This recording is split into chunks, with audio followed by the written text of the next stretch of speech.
Kepala Biro Humas PPATK dalam program Sapa Indonesia Pagi menyebut, kecil kemungkinan korban bisa mendapatkan uang mereka kembali. Ada itu akan sangat sulit ya. Sulitnya begini, karena uang dari hasil kejahatan itu kan ini bukan investasi benar. Banyak dikonsumsi ataupun dibelikan ataupun dibuat misalnya untuk eh, penampilan mereka gitu ya, sewa gedung lah apa dan lain-lain. Itu biasanya pelaku kejahatan melakukan itu sehingga uang hasil kejahatannya itu tadi sudah habis pada sifatnya konsumtif ya. Hmm. Ya memang untuk kembali kepada korban itu akan sulit. Dan juga nanti yang menentukan apakah uang itu dikembalikan kepada korban atau itu untuk kepentingan negara misalnya karena pembayaran pajak dan lain-lain, itu nanti hakim yang menentukan di persidangan. Rekam jejak kejahatan si kembar Rihana Rihani tak hanya penipuan iPhone.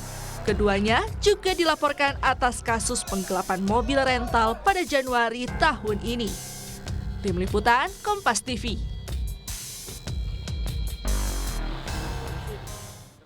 Bagaimana perkembangan penyidikan kasus penipuan iPhone? Kita langsung tanyakan jurnalis Kompas TV Triksi Valencia di Polda Metro Jaya. Triksi, usai penangkapan kemarin, bagaimana kelanjutan pemeriksaan kasus penipuan iPhone si kembar ini? Adakah saksi lain yang diperiksa?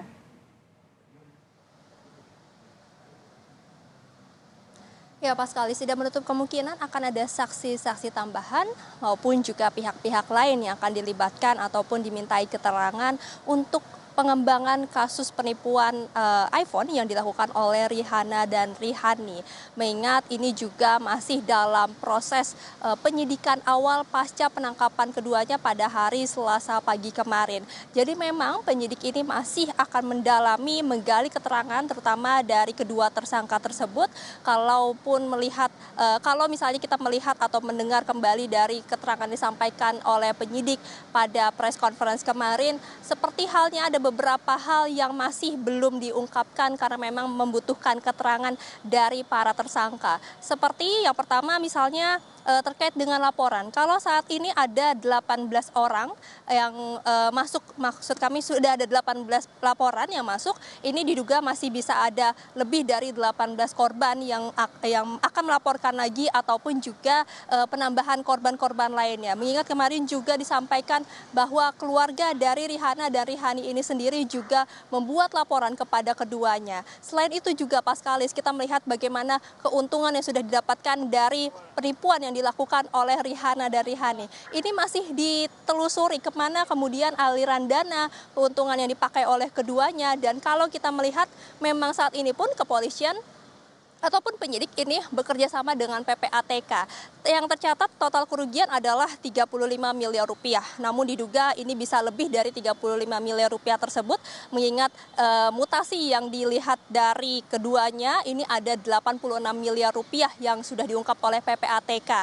Dan ini pun ada transaksi tunai sebesar 500 juta rupiah yang diduga ini dilakukan dari keuntungan yang didapatkan oleh keduanya. Jadi terkait dana ini juga masih akan ditelusuri Pascalis dan juga saudara, dan ini dikatakan oleh PPATK memang ada indikasi dari TPPU. Ini juga berkesinambungan dengan pasal berlapis yang disebutkan kemarin oleh penyidik, bukan hanya pasal penipuan atau penggelapan dan juga pasal ITE saja nanti yang akan dijerat, namun juga akan ada pasal berlanjut serta pasal TPPU yang saat ini juga masih akan didalami oleh pihak penyidik Polda Metro Jaya. Lalu kemudian yang juga akan didalami adalah terkait dengan bagaimana upaya mereka melarikan diri, kemudian juga berpindah-pindah tempat, karena memang ini yang juga menjadi concern dari para penyidik, apakah memang ada pihak-pihak lain yang terlibat dalam pelarian ataupun juga pelolosan Rihana dan Rihani yang sudah menjadi buron yang diterbitkan melalui daftar pencarian orang pada 13 Juni kemarin, sehingga kemarin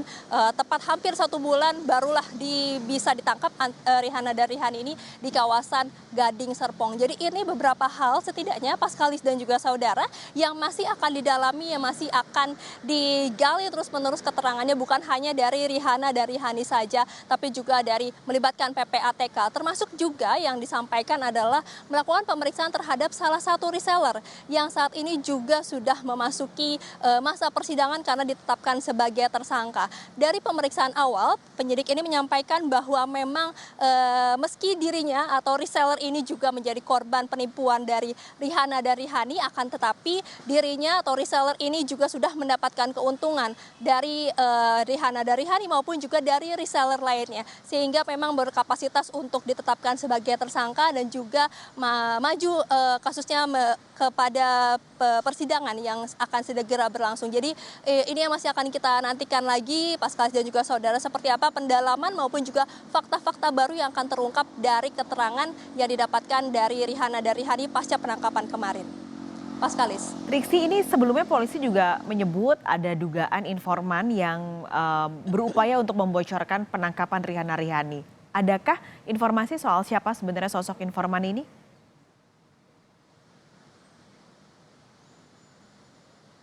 Ya, ini juga yang masih didalami oleh para penyidik. Tapi kalau kemarin mengutip apa yang disampaikan oleh Kombes Hengki Haryadi di Reskrimum Polda Metro Jaya, dirinya ini menepis jika ada isu terkait dengan adanya keterlibatan dari salah seorang